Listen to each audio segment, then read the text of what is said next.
अभ्यास 11।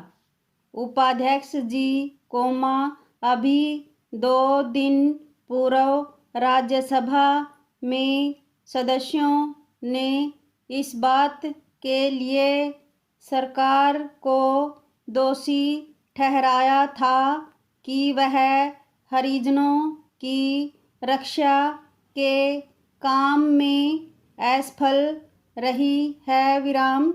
हो सकता है कि इस आरोप के पीछे कुछ सदस्यों का राजनीतिक उद्देश्य हो, किंतु इससे आरोप की सत्यता खंडित नहीं होती अथवा उसकी उपेक्षा नहीं की जा सकती। राज्य मंत्री ने इस आरोप के जवाब में यह जरूर कहा कि हरिजनों को अत्याचारों से बचाने के लिए सरकार कदम उठा रही है। जहां कहीं से अत्याचार की शिकायत आती है, तो अपराधियों को दंडित किया जाता है। सरकार इस संबंध में कितनी जागरूक है, इसके लिए उन्होंने गुजरात सरकार का यह उदाहरण पेश किया है कि उसने अपने यहाँ यह आदेश जारी कर दिया है कि हरिजनों की सुरक्षा के लिए जिलाधिकारी जिम्मेदार ठहराए जाएं।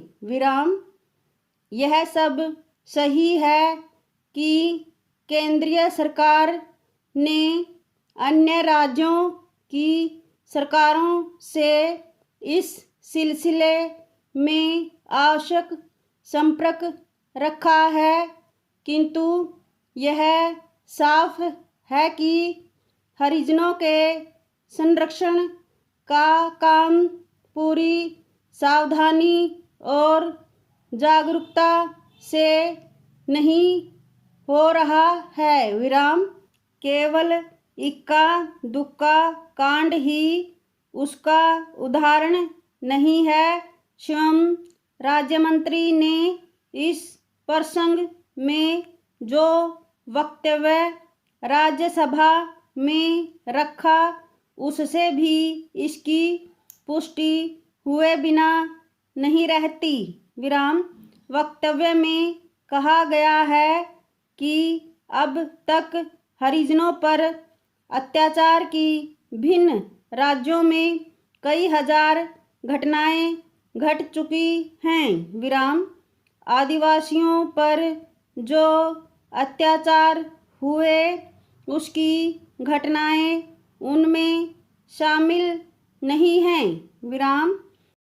वक्तव्य में यह भी बताया गया है कि सरकार ने इन मामलों के सिलसिले में क्या कदम उठाए, पर यह सब गिनाने से तब तक कोई फायदा नहीं, जब तक यह सिद्ध नहीं होता कि हरिजनों पर अत्याचार की घटनाएं कम हो रही हैं।